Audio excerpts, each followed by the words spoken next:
तर 1.5 लिटर ताक घेतलेला आहे. त्यामध्ये आपण जिरा पावडर घेतलेली आहे 1 चम्मच, 2 चम्मच जिरा पावडर टाकली आहे.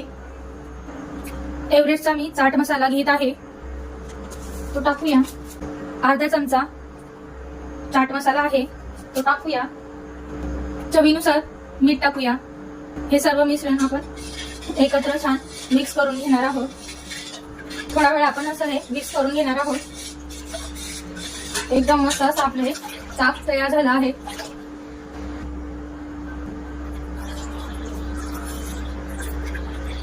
त्यामध्ये थंडगार असं हे ताक तयार झालं आहे.